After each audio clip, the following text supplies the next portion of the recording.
Olá, boa tarde, tudo bem? Oh, coisa boa! Hoje, dia 8 de fevereiro de 2026, e estamos aqui para mais uma domingueira, e hoje com uma novidade. Hoje, uma pessoa que pela primeira vez participa aqui da nossa domingueira, e com um tema muito interessante que a gente vai ver logo depois. Espero que você esteja muito bem, aproveite bastante o seu domingo. Já estamos no segundo mês do ano, olha, passa rapidinho, hein? Quando brincar, a gente já está chegando no final do ano. Então vamos acelerar os nossos compromissos, acelerar com tranquilidade tudo o que a gente se programou, para quando chegar no final do ano a gente ficar com a sensação de ter realizado aquilo que tínhamos programado. Tá bom assim? Muito bem. Então vamos iniciar fazendo a nossa oração e logo em seguida a gente convida o nosso palestrante de hoje. Deus Pai amado, que coisa boa, Senhor, é a vida. Só o fato de termos a vida já temos muito que agradecer, muito que louvar. Dá-nos apenas um pouco de sabedoria para que aproveitemos da melhor maneira possível esta vida e levemos adiante todos os nossos melhores compromissos com o bem. Que sejamos criaturas do bem e levemos o bem do teu amor para todos aqueles com quem tivermos relações, com quem cruzarmos, com quem nos encontrarmos nesta vida. Que os anjos do bem também estejam conosco e que possamos viver mais uma domingueira em paz e em harmonia. Que assim seja. Então é isso, nós vamos estar hoje aqui com o nosso parceirão, Yuri. Ele está com a camiseta aí muito bonita, olha que camiseta simples, mas chamando para magnetizar com amor, amar, enfim, do jeito que for dar certo. Yuri, seja muito bem-vindo à nossa domingueira. Olá, tudo bom, Jacó? Tudo Seja ótimo. muito obrigado, né? Boa noite, não, boa tarde, melhor dizendo. É uma satisfação você estar participando, né, dessa live, né?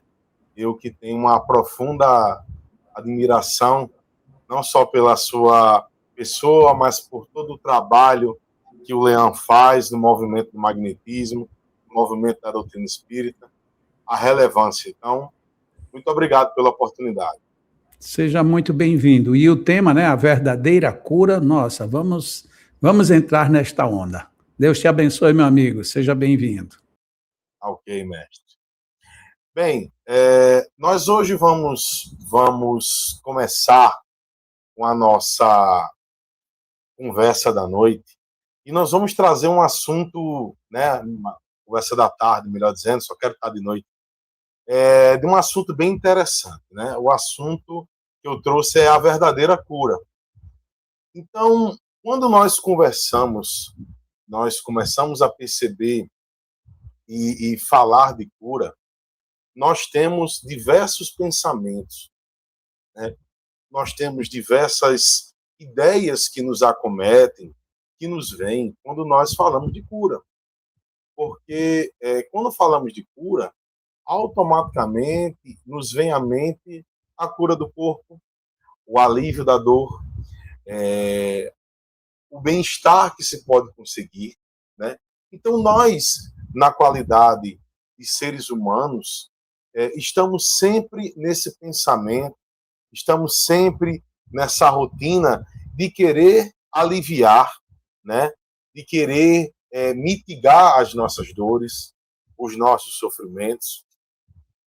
Mas nós vivemos, principalmente nós que somos de uma realidade espírita barra cristã, nós começamos a perceber, e principalmente é muito falado hoje em dia, as questões de saúde mental, e esses debates, eles vêm para dentro da doutrina espírita, porque a doutrina espírita ela tem uma base científica que dá essa característica de ter uma organização, uma forma didática de trazer as coisas, né, que foi organizada, que foi codificada por Kardec, com a mensagem dos espíritos superiores, então a gente começa a perceber que a ciência espírita, ela também se utiliza de uma maneira muito acertada de outras ciências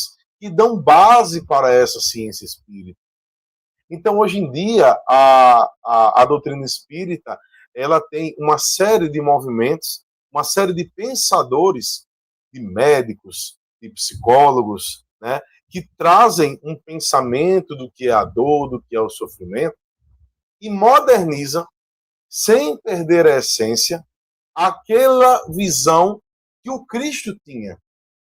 Então, quando nós falamos em cura, nós temos que trazer muitos elementos.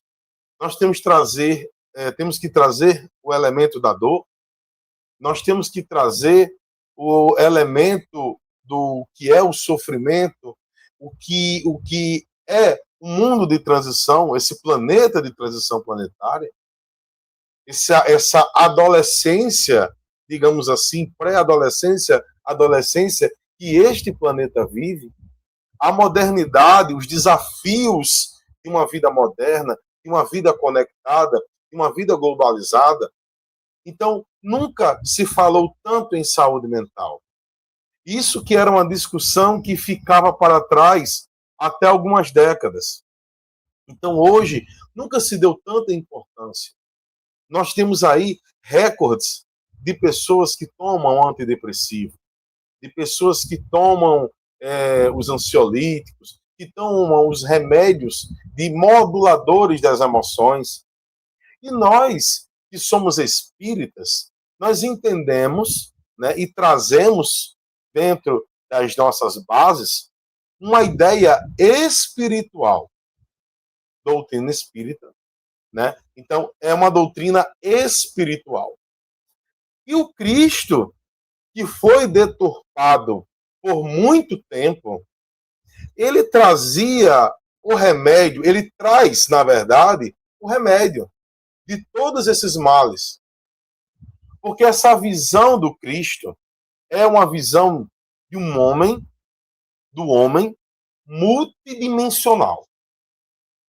Então, quando nós trazemos uma visão do homem multidimensional, nós, e eu costumo falar isso, brincar isso, para quem eu tenho mais intimidade no movimento espírita, por onde eu faço as palestras, né, nas instituições das quais eu faço palestra, eu costumo brincar com as pessoas de dizer assim, muitas vezes a gente pensa que é apenas um presunto que sabe falar, que sabe se movimentar, que tudo se encerra em uma cadeia de impulsos elétricos, de reações químicas, orgânicas, e que nós somos esse conglomerado de células e que essas células se organizam de maneira tal a produzir uma personalidade. Então essa é uma visão muito simplória, muito simplista do que é o homem. Então, a doutrina espírita, ela vem abrir essa caixa do que é o homem integral. Então, quando analisamos o homem de maneira integral, voltando à fala, nós analisamos o homem multidimensional. Então, quando nós começamos a ver isso, a gente começa a perceber na humanidade os impulsos de evolução. Algumas doutrinas espiritualistas já falam muito sobre a questão da expansão de consciência. Os movimentos religiosos, de maneira muito sutil e às vezes de uma maneira até mais enfática, já começam a se aproximar mais das questões de psicologia, de entender o mecanismo da mente humana. Mesmo que não falem, mesmo que não levem em consideração características que só uma doutrina que tem a base científica tem, como a doutrina espírita. Mas são movimentos importantes na construção de um planeta de regeneração. Então, nós estamos no ajuste de contas. E Emmanuel costuma dizer que o mal, antes de acabar, ele se agita. Então nós estamos vivendo um momento de relativização do bem. Antigamente o mal era muito discreto. Ele fazia frente ao bem. Agora, o modo como essa espiritualidade, ainda que não encontrou um caminho ligado à espiritualidade mais superior, essa espiritualidade que causa esses processos obsessivos gerais, de maneira muito sutil, traz incutido na mente daqueles que não se policiam que o bem é relativo, que cada um tem que trazer para si o melhor bem possível para si. E aí isso choca de encontro com a proposta do Cristo. Isso vai de encontro contra a proposta da doutrina espírita, por exemplo. Isso vai contra a proposta de muitos movimentos religiosos filosóficos.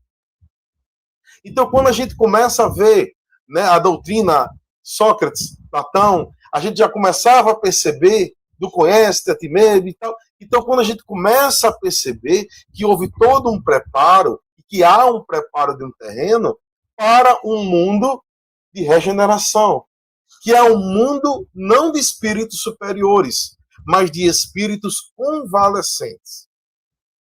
Porque vivemos hoje uma guerra contra nós mesmos.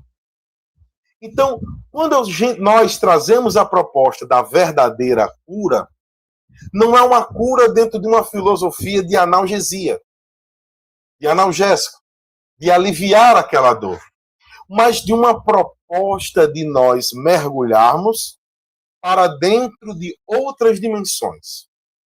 Porque nós temos uma dimensão física, nós temos uma dimensão energética, tão bem estudada pelo nosso grande Giacomello e por outros grandes magnetizadores que tem aqui no Brasil, tem no mundo, né? E também outras pessoas de outros pensamentos dentro da medicina tradicional chinesa, acupuntura, enfim, todas essas pessoas que trabalham para além do corpo físico como nós conhecemos, para esse corpo espiritual, para essa dinâmica energética, nós também temos um fator espiritual, que é o que governa tudo isso.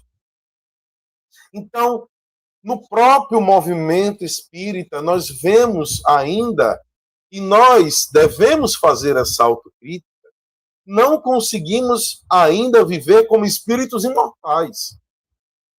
E não vivendo como espíritos imortais, nós trazemos dores. Porque nós vemos este mundo como objetivo de conquistá-lo. Através de padrões sociais, de padrões financeiros, de padrões de status inalcançáveis. Quantos ricos, quantas pessoas alcançaram esse patamar e perceberam que esta não era a verdadeira felicidade. E sofrem muito mais do que aquele que vive numa tapera, que vive em uma situação difícil, que vive uma insegurança alimentar, que passa fome. Então existem pessoas dentro da pobreza que têm um nível de lucidez muito elevado, porque essas pessoas se espiritualizaram. Mas a questão de entender que as doenças que nós temos hoje, nunca, né, como eu falei antes, nunca estudamos tanto as questões mentais e a repercussão delas no corpo físico. Nós estudamos dentro da classe da psicologia, psiquiatria, psicanálise, da qual não sou especialista e nem pretendo me aprofundar, não me cabe, mas nunca se estudou tanto e nunca se deu tanta ênfase, porque de fato começa a ter um movimento, mesmo dentro do materialismo, de que existe algo que vai além da matéria. A ciência já começa a perceber, de uma maneira muito sutil, mas que a vaidade ainda dos homens não permite, começa a considerar opa, existe algo além de um conjunto neurológico, de um sistema nervoso central que faz você ser quem você é. Então, dentro dessa perspectiva, nós, que somos espíritas, devemos nos fazer entender e sermos enfáticos, não com presunção, mas que, ei, nós temos uma explicação lógica, encadeada e fundamentada. Kardec era cientista.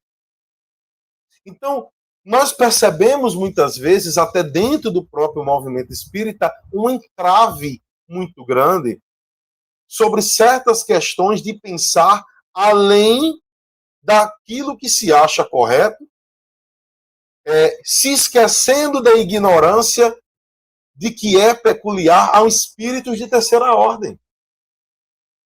Então, qual é a proposta da doutrina espírita? Qual é a proposta do Cristo? A proposta do Cristo não é uma proposta que traz para si a cura do efeito, mas é uma proposta que traz para si a causa desses efeitos. Então, quando nós começamos a levantar a questão do que é a dor, nós trazendo para o campo físico, desconsiderando o espírito, a dor, ela é um mecanismo que vem mostrar para você que, opa, algo está errado.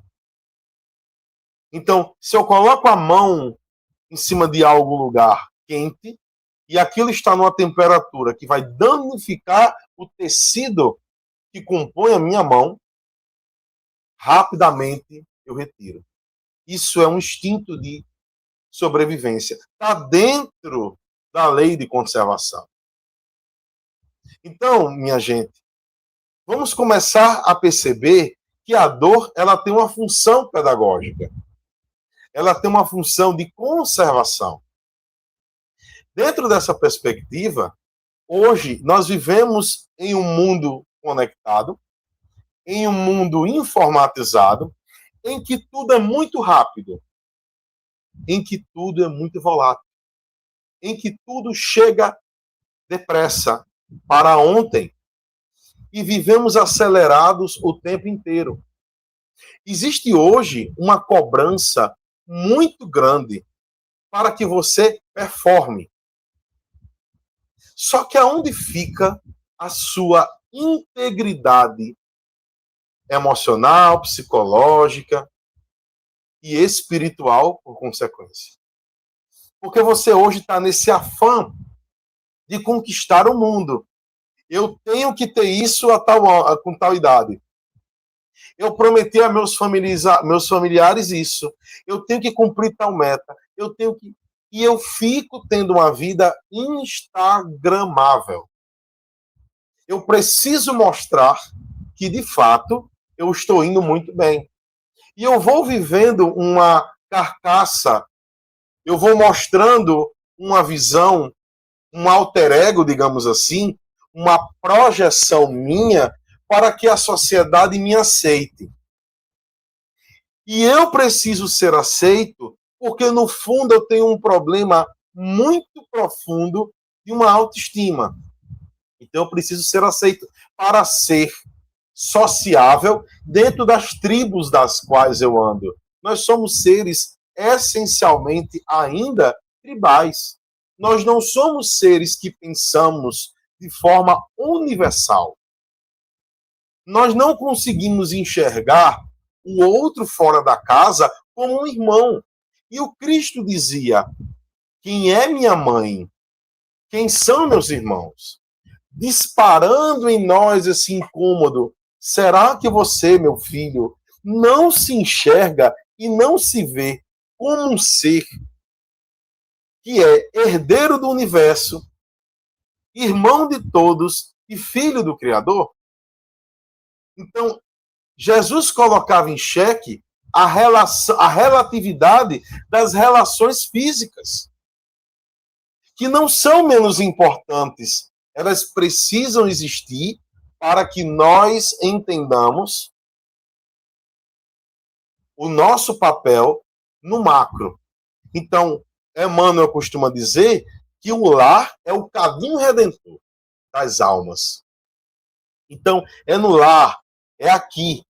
Mas a nossa expansão deve ser para além das fronteiras do nosso lar.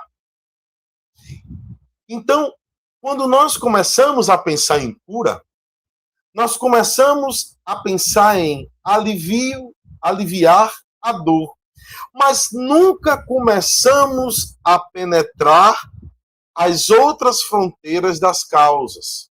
Porque como nossa existência é uma existência que é pensada, formatada, programada para essa existência apenas, quando nós temos um pensamento espiritual, quando temos, é um pensamento infantil.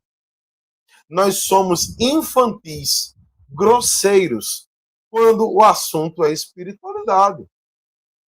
Dentro do próprio movimento espírita, dentro do próprio movimento espiritualista. Então, nós deturpamos Jesus por muito tempo. Tornamos ele um ser, um ícone, um mito religioso, mas não começamos a perceber e não começamos a entender o Cristo enquanto um caminho, verdade e vida, no que tange a eu cheguei nesse ponto. Você também pode. Você pode fazer aquilo que eu faço e muito mais. Então, as curas de Jesus eram cercadas de toda uma movimentação e de todo um mecanismo que é explicado muito bem no Evangelho segundo o Espiritismo, do ponto de vista moral, e do ponto de vista mais técnico, mais fluídico, por assim dizer, magnético, e Jacó Melo já trouxe isso muitas vezes em suas lives. Se nós estudarmos a Gênese, um livro tão esquecido, nós começamos a perceber que Jesus, ele não fazia nada de sobrenatural, mas ele fazia aquilo do qual ele dominava pela sua capacidade espiritual e pelo seu nível evolutivo de pureza. E nós temos essa capacidade. Então, o Cristo, quando ele juntou todos os seus apóstolos, ele não escolheu os puros, os anjos, não encarnaram espíritos de primeira ordem, nem de segunda. Ele chamou aqueles que estavam doentes, que estavam com problemas, que estavam passando por dificuldades. Pedro tinha uma personalidade muito difícil, mas se tornou a base da igreja, se tornou a base do cristianismo. Quando eu falo igreja no ponto de vista da Boa Nova, de toda a filosofia cristã do Cristo. Então, quando a gente vê uma Maria de Magdala, Maria Madalena, ele percebia que Maria Madalena, que era tida como pecadora, ela tinha uma energia sexual voltada para algo que precisava de um ajuste.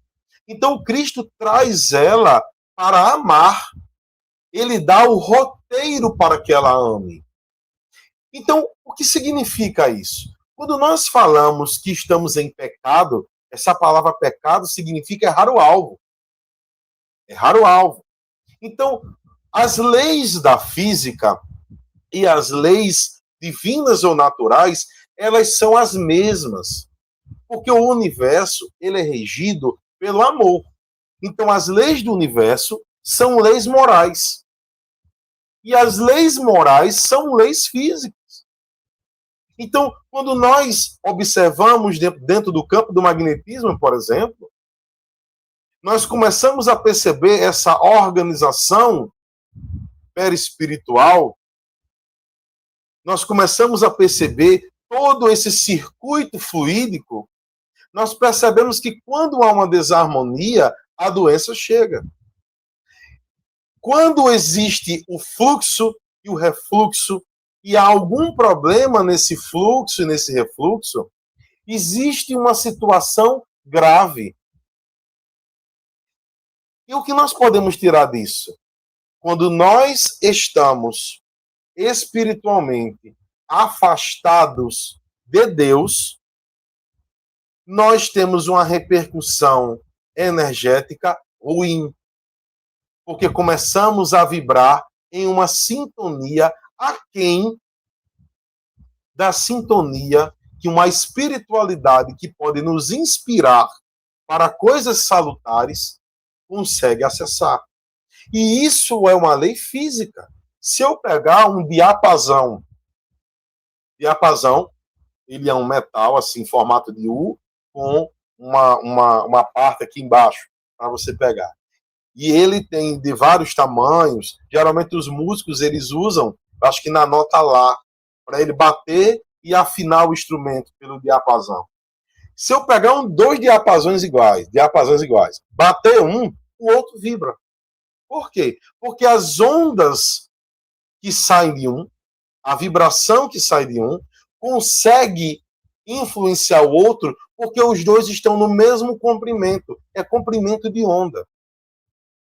Então a espiritualidade, ela não consegue nos atingir, digamos assim, nos influenciar positivamente, nos orientar positivamente, se estamos com uma sintonia fora dos propósitos divinos. Porque Deus respeita o nosso livre-arbítrio.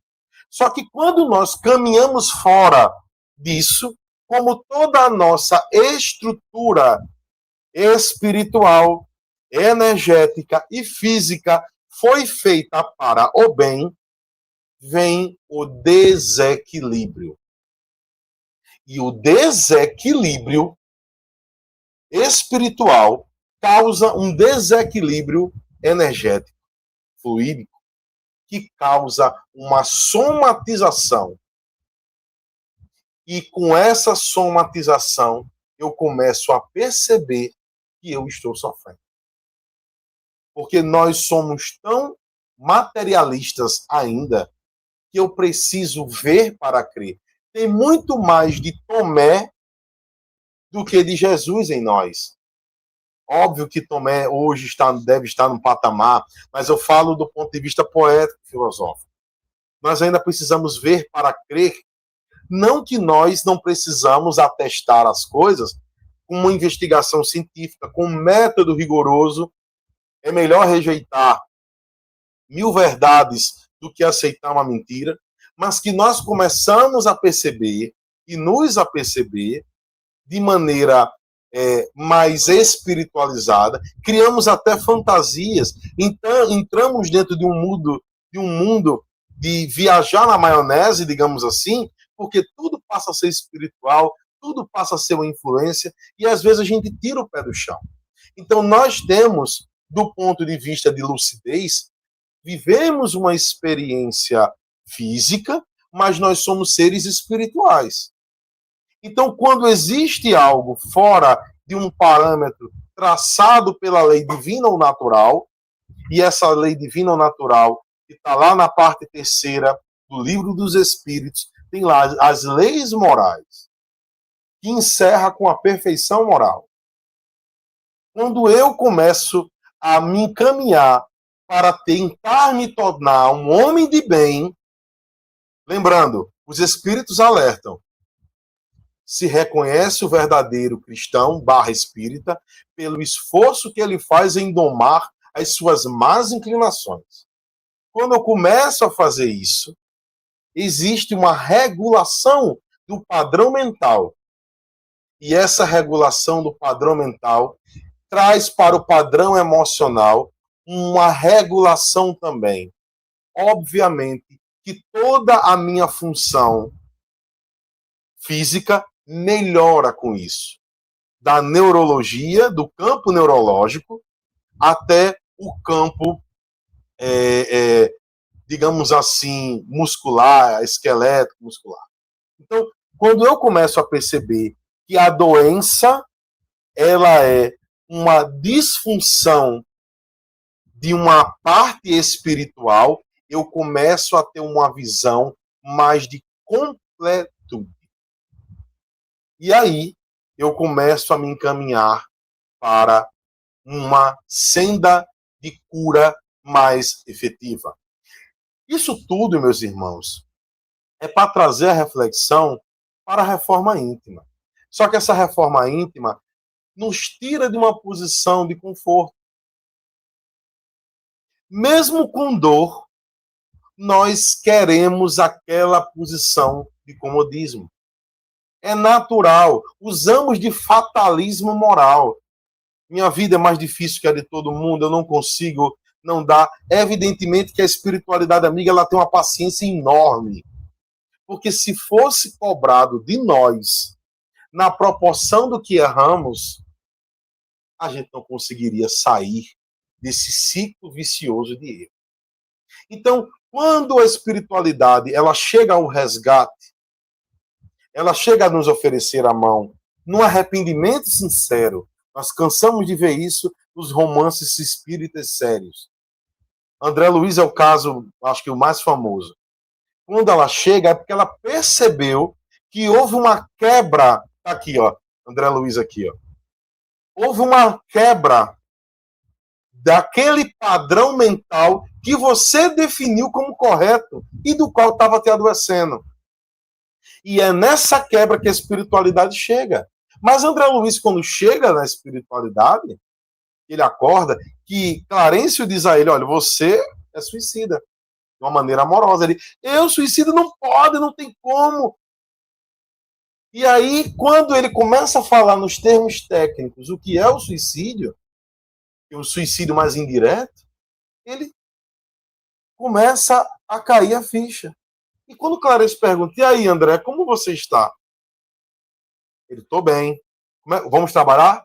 E quando ele vai trabalhar, ele ainda quer procurar um emprego, ele ainda quer procurar uma função médica, e a gente vê que ele tem que começar aquilo de uma função mais subalterna, porque é nesse regime, é o recomeçar, é o voltar para o rumo. E hoje, nós temos aí o nome de André Luiz como o maior repórter, digamos assim, das causas mais técnicas do ponto de vista espiritual, o repórter do mundo espiritual. Então a gente vê no exemplo de André Luiz, no exemplo da própria Maria de Magdala, de Pedro que eu falei.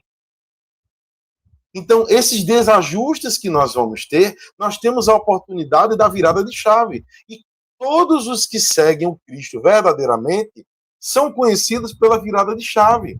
E termina nesse martírio, que o martírio simbolicamente não é o desinteresse com a sua integridade, é de defender o nome do Cristo até o fim. Quando Paulo diz, já é o Cristo que habita em mim. Então aí a gente começa a perceber que chegou a cura. E chegou a cura.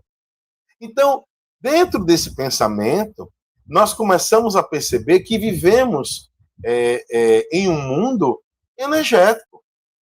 E esse mundo energético é um mundo em que estamos mergulhados num fluido cósmico universal, que é modificado conforme o globo, conforme esse globo. E aí tem uma amiga minha, grande Marlusa Dias, lá da Seja, uma grande magnetizadora, se ela estiver assistindo, um abraço. Ela disse uma vez numa palestra uma frase que eu achei maravilhosa. Ela disse, nós vivemos em um caldeirão energético. E de fato, mas nós sintonizamos com o quê? Né? Então, esse campo energético que nós vivemos, ele pode ser ajustado dentro das terapias. Né? Então, quando nós procuramos, por exemplo, o passe magnético, é um ajuste do campo energético do ser. Mas esse desajuste, ele começou no espírito. Então, se eu não trato essa parte energética, e eu não trato a parte física, e eu não trato também a parte espiritual. E como é que se trata a parte espiritual de um assistido? É pelo diálogo. Porque esse tratamento médico, magnético, tratamento espiritual das casas espíritas, essa assistência que as casas espíritas dão, e essa assistência médica, ela começa a tirar você da lama. Mas você precisa encontrar qual foi o teu padrão mental que fez você entrar na lama. Porque senão, e meu pai repete muito isso, eu acho isso muito bacana, que ele disse uma vez no estudo espírita uma coisa bem interessante. Ele disse, eu não sei se ele escutou isso de algum lugar, eu sei que eu escutei dele. Ele disse assim, se você tirar o calo e usar o mesmo sapato, o calo volta. Então você tem que entender quais são os padrões. O perispírito, ele é um modelo organizador biológico, segundo André Luiz. E André Luiz pode também chamar de psicossoma e tal. Veja bem, esse perispírito, ele guarda as impressões das experiências. Eu fiz uma palestra recentemente no Francisco de Assis, aqui nas quintas, né, que as palestras lá são na segunda, e tem a desobsessão e tal. Nós temos o trabalho do magnetismo, né, do tratamento magnético na quarta-feira, né? E nós temos também um tratamento da medicina da alma, que é uma outra equipe, na sexta-feira, né? A Casa de Caridade São Francisco de Assis. Fica aqui na Amaro Negócio, depois do Hospital Gisela Trigueiro. Então, eu faço aqui, abro aqui até o convite a todos, né? Então, quando nós começamos a perceber, dentro dessas terapias, que as pessoas repetem os mesmos padrões, o problema volta. A gente cura, mas a gente ajuda no processo de cura, mas o problema volta. Então, esse modelo organizador biológico que é o perispírito, ele é um mata-borrão, ele é um registrador. Então, muitas moléstias, muitos padrões da mente que ficaram registrados no perispírito são impressos no corpo na nova encarnação, porque a expiação está aí, bem como a aprovação também. Então eu preciso compreender que se eu não mudo esse padrão, eu atraio para mim, gravita ao meu redor, coisas que vão me fazer sofrer. Quando Cristo diz, no mundo só tereis aflições, ele traz, nessa primeira parte, um impacto pessimista para quem não tem ouvidos de ouvir e olhos de ver. Para quem tem menos sensibilidade. Mas ele diz, porém, tem de bom ânimo. Eu venci o mundo. Mas não é que ele venceu o mundo numa competição de quem é melhor, como acontece hoje em dia. Porque temos o egoísmo como a chaga principal. E está lá, quando estudamos perfeição moral, no capítulo, eu acho que é o capítulo 12, na parte 3 do Livro dos Espíritos, está lá qual é a base de todos os defeitos e todas as moléstias? O egoísmo. Então, o egoísmo quando eu sou egoísta, eu ignoro que o mundo existe. Então, as pessoas passam a ser subalternas, submissas à minha vontade. Então, eu ando no trânsito e eu esqueço que existe um padrão de sinal de trânsito, que existem leis que precisam ser seguidas. Então, eu tenho uma convivência dentro da minha família, eu vivo como se morasse só.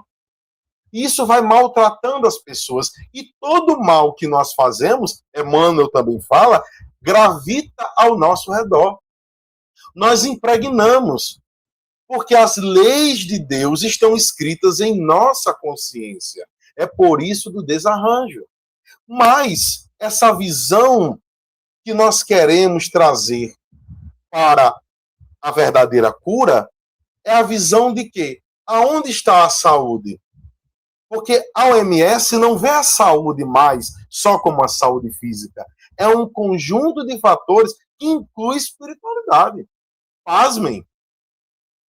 Então, dentro de toda essa perspectiva, eu começo a ver que a busca, o afã de evoluir existe em cada um de nós, porque as leis de Deus estão em nossa consciência. E dentro das leis morais existe lei de progresso. Então eu quero progredir. Só que o que acontece? O que Jesus, o médico das almas, propõe? É a mudança de roteiro. Nós temos energia, nós temos potencial. Energia é o quê? Capacidade de realizar trabalho. Isso é um termo físico. Então, quando Jesus ele nos traz essa proposta de mudar o pensamento, mudar a direção através da Boa Nova, é porque nós temos o potencial. Quando eu quero carro, casa, passar em concurso, ter uma vida confortável, isso é um rudimento de evolução. O que falta é o alvo. Então, eu estou com pensamento material. Então, aonde está o teu tesouro, aí está teu coração. E aonde está o nosso tesouro? Então, nós podemos entender que dentro da perspectiva, nós vemos pessoas cada vez mais procurando a instituição espírita, e essa crítica que é feita aqui é apenas um alerta, não quero aqui trazer nenhuma polêmica, mas há cada vez mais pessoas que procuram o centro, não pelo estudo, não por entender as suas dores, não por vir com essa conhece-te a ti mesmo, de mergulhar-se em si, mas ela vem para tirar o calo. Quando sai da porta para fora, utiliza o mesmo sapato. Então, dessa maneira, nós começamos a sofrer. Só que chega um ponto que esse sofrimento é tão grande que nós gritamos, eu não aguento mais. E a espiritualidade, carinhosamente, chega nos alerta. Nós avisamos a você isso, isso, isso, isso. Infelizmente, você teimou, meu filho. Mas vamos recomeçar? Porque a espiritualidade superior, replicando pela providência divina e pela lei divina natural, ela não desce para errar com você, mas ela te dá a oportunidade de recomeçar quantas vezes forem necessárias. Quando a gente vê as curas de Jesus, a gente percebe que, paralelamente a isso, existe um resgate espiritual do ser. Se a gente trazer aqui o exemplo, o próprio Jacó, em seus seminários e suas explicações, já falou sobre esse caso da mulher que tinha hemorragia, que ela diz, que ele diz, a tua fé te curou, aquilo tudo. Simbolicamente, ela pega na ponta do vestido, da roupa, da túnica que o Cristo usava.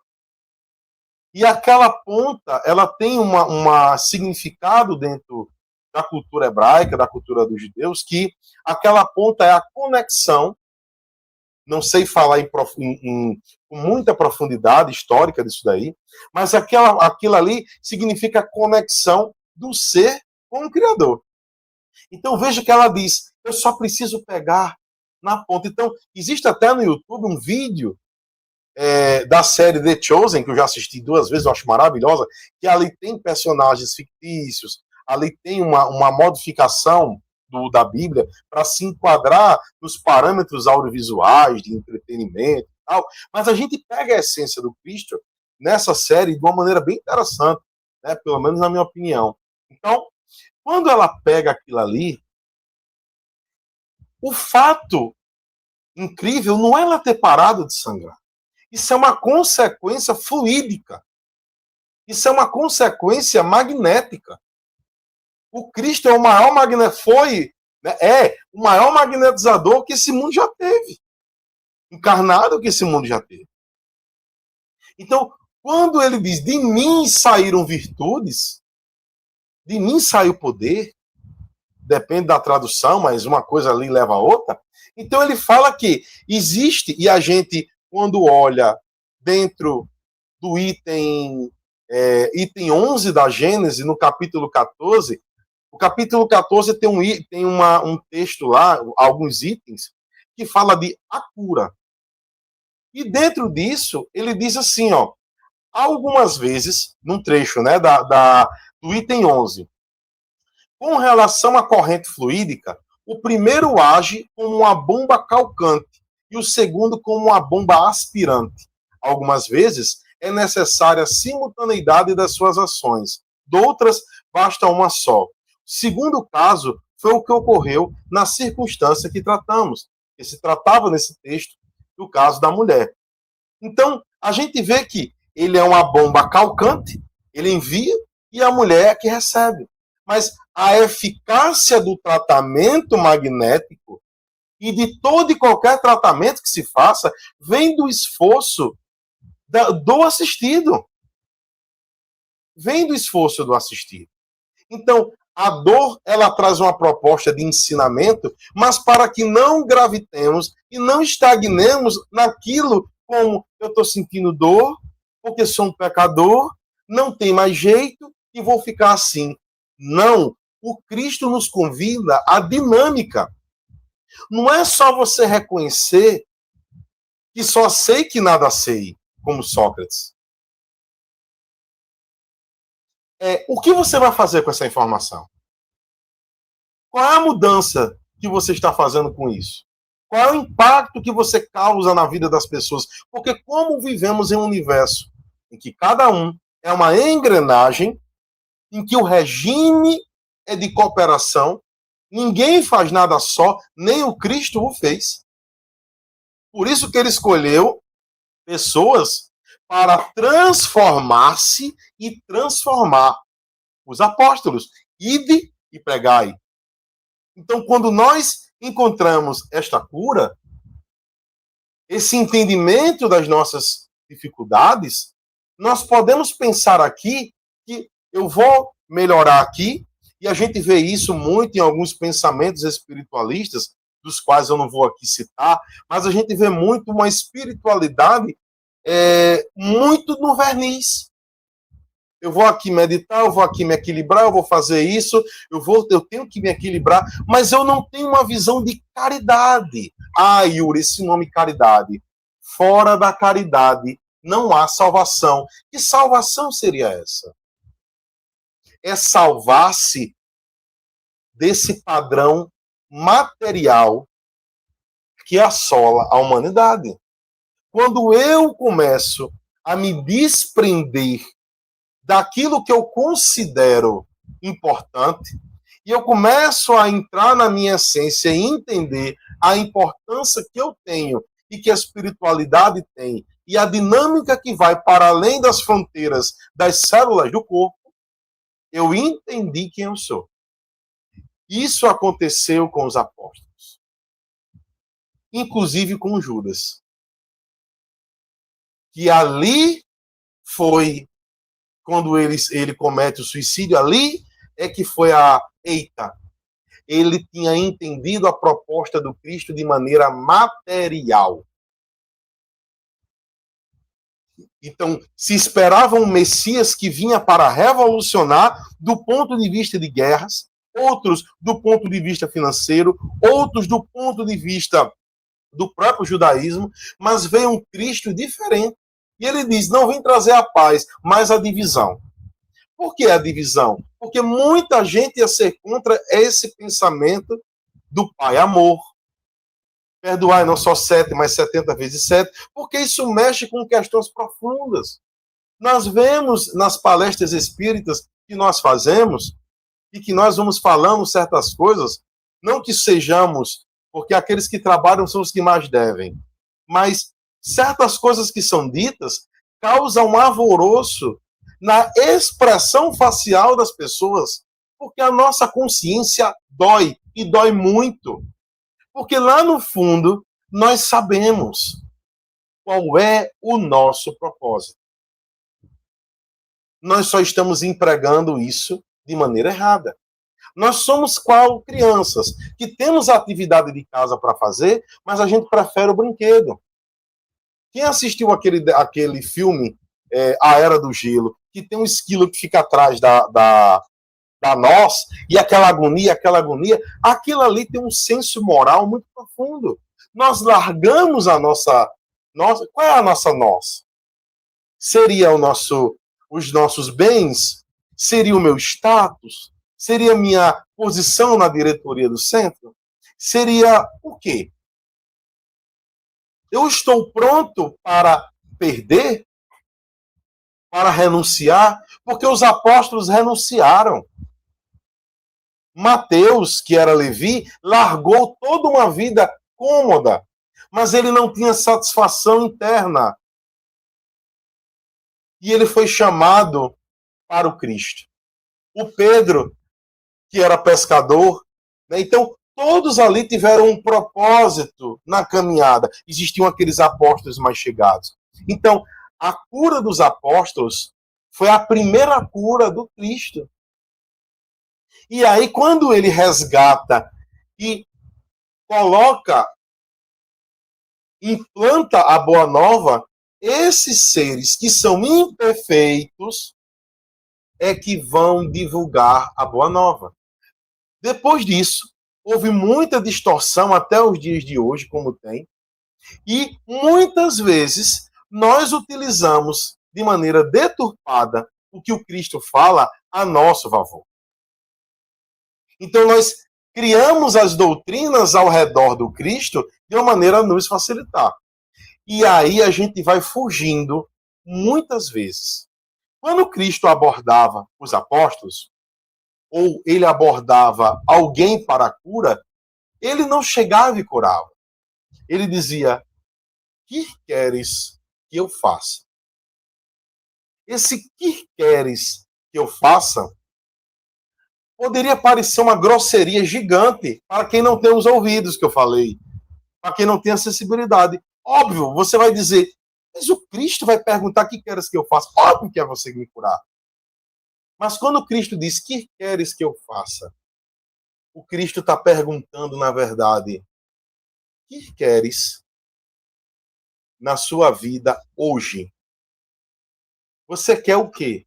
Quando se fala médico das almas, não é que ele vai tirar a doença física, mas é que ele vai provocar uma transformação, um impacto.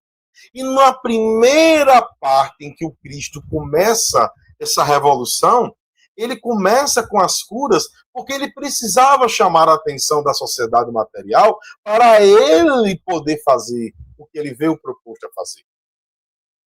Depois ele vem com o Sermão do Monte, ele vai aos gentios, e assim como a gente sabe da história. Então, é essa cura que nós temos que procurar. E por que eu coloquei no tema a verdadeira cura? Porque a verdadeira cura é a autocura. Eu uso uma bengala, eu uso um gesso na perna, eu uso uma terapia física para dar tempo do meu organismo se recuperar, para que eu não precise mais daquilo.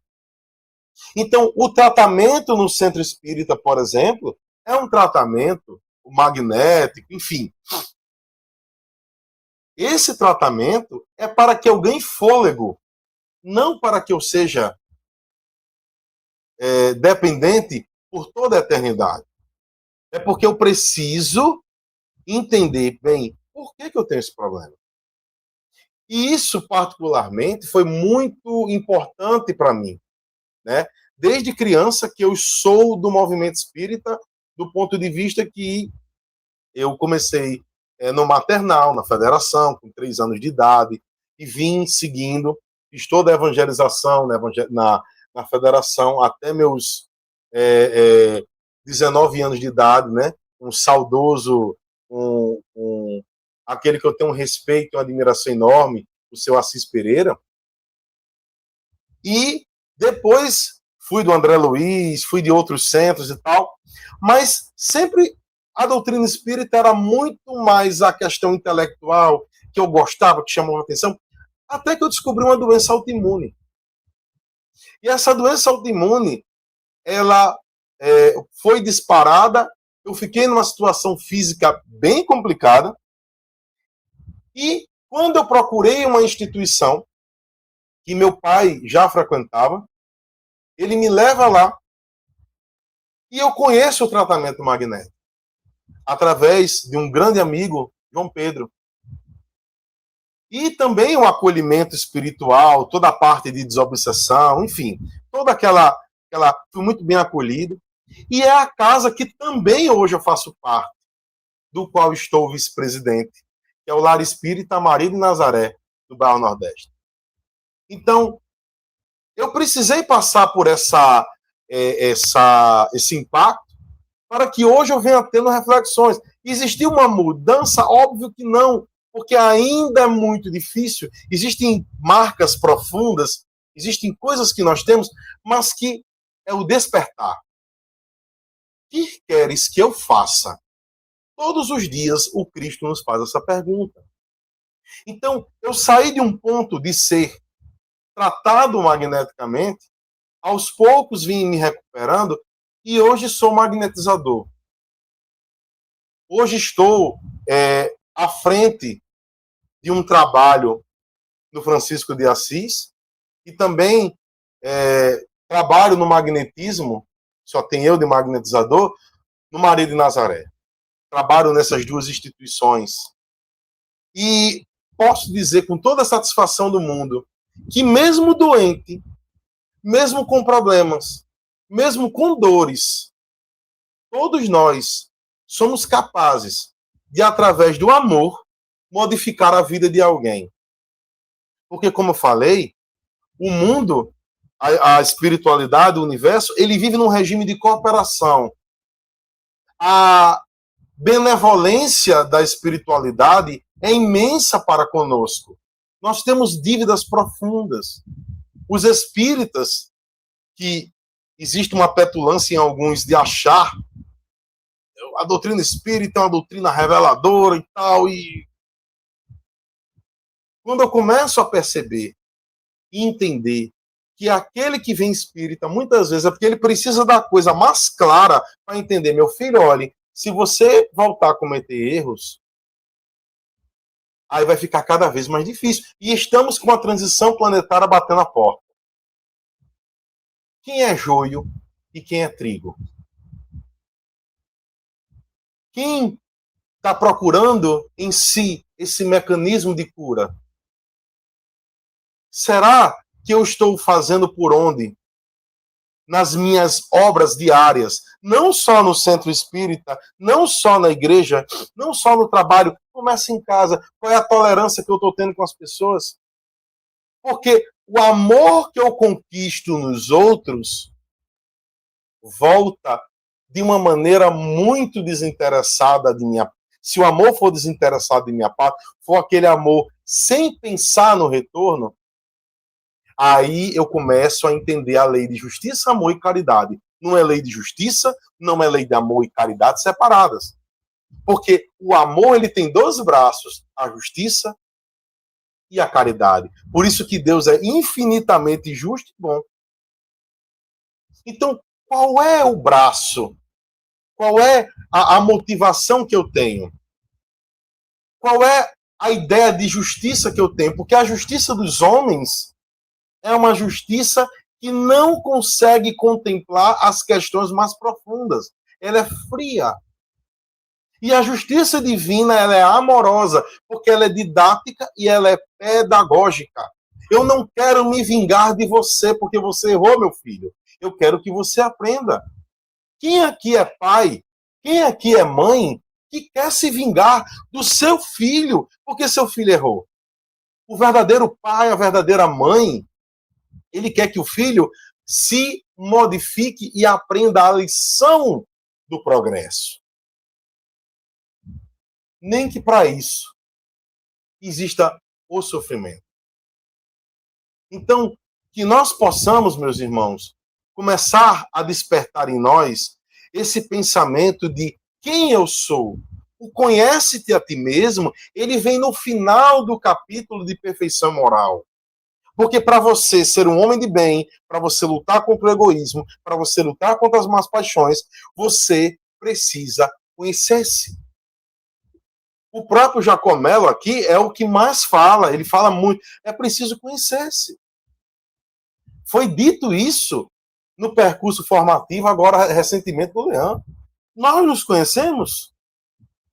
E ele Claro que o direcionamento de todas as aulas é para o magnetismo, porque o magnetismo ele é orientado pela questão espírito. Dentro de toda a complexidade perispiritual, eu vou do campo mental a um campo mais denso, dentro dessas zonas. E isso é uma repercussão energética que retrata o meu emocional, o meu mental.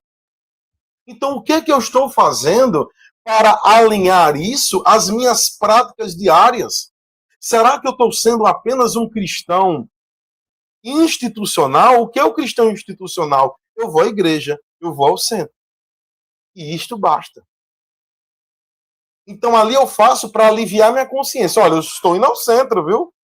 Raul Teixeira diz, ser espírita não é para quem quer, é para quem aguenta. Porque realmente existe esse tipo. Então, quando Jesus termina dizendo, no encontro com as pessoas que ele cura, que queres que eu faça? Ele faz aquela cura e ele diz, vais e não peques mais. Porque ele começa a entender que é preciso o ajuste na conduta. Então, Jesus, ele não é um médico que deve ser lembrado pelas suas curas físicas, mas pela transformação moral do ser. E essa transformação moral, ela vai trazer uma transformação no campo energético e, consequentemente, no campo físico. No próprio Francisco, eu fiz uma palestra recentemente falando do mecanismo das obsessões. Como é que se dá as obsessões? Porque as pessoas tratam as obsessões, que isso entra no assunto de cura também, as pessoas tratam as obsessões como algo que é externo a mim. Então, eu vou lá para tirar aquele irmão que está me perturbando. Então, a gente não trata o outro ser como um ser que está sofrendo, como um ser que está precisando de indulgência, como um ser que está precisando de benevolência, como um ser que nós provocamos a sua ira, porque nós erramos também. E a gente vê, muitas vezes, pessoas falando, vou ali no centro para arrancar aquela obsessão. Como que aquilo fosse uma doença. Mas, na verdade, não existe uma doença, existem doentes. Isso pode parecer até contraditório, um trocadilho bem fajuto, mas é exatamente isso. Então, meus irmãos, nós precisamos entender que a palavra fé e a palavra fidelidade, elas partem de uma mesma raiz na língua grega e na hebraica. Então, fidelidade e fé são ali muito parecidos. Então, fé vem de fidelidade, de fidelis, de fidéis, essa origem da palavra. Então, para ter fé, você precisa ser fiel. E eu estou sendo fiel a quê? Para eu acreditar na cura, eu tenho que ter fidelidade. Fidelidade a quem? Então, não se pode servir a Deus e a Mamon. Então, meus irmãos, que nós possamos, dentro disso, entender a função da dor, entender que a cura, na verdade, é autocura, entender que o Cristo, ele continua curando hoje, e entender que o que mantém a nossa vida, do ponto de vista orgânico, do ponto de vista energético, né, dessa matéria ponderada e imponderada que interage dentro de nós, na verdade, é o campo, é a centelha inteligente, é o espírito. Então, espero que eu tenha me feito entender e terminar com uma frase final de Emmanuel. A saúde é a perfeita harmonia da alma com as leis de Deus. Então, muita paz. E é isto, Jacó. Tá bom, muito obrigado. Muito bom, muito boa reflexão. Aí eu quero aproveitar, já que você está aqui, você faz a nossa prece de encerramento, e aí já vamos curtir o final do domingo. Tá certo, amigo. Então vamos elevar o pensamento à espiritualidade amiga e pedir assim: Mestre Jesus, médico das almas, que a tua inspiração se faça presente através de nossas vidas, que possamos entrar dentro de nós mesmos e perceber quem somos. Que possamos entrar na próxima semana, no final deste dia, com muita paz, muita tranquilidade e agradecendo a Deus a oportunidade do serviço. Que assim seja. Que assim seja. Muito obrigado a vocês que participaram, vocês que estão agora, vocês que estão depois. Sejam sempre muito bem-vindos. Yuri, depois a gente vai fazer outros bate-papos desses, tá bom? Tá certo, muito obrigado. Foi uma honra. Alegria nossa, alegria nossa. Vamos em frente. Um bom final de domingo, uma semana excelente para todo mundo. Muita paz e tudo de bom, porque Deus fez com que a gente merecesse isso. Às vezes a gente fica na dúvida, mas a gente merece. Então vamos aproveitar. Bye, bye.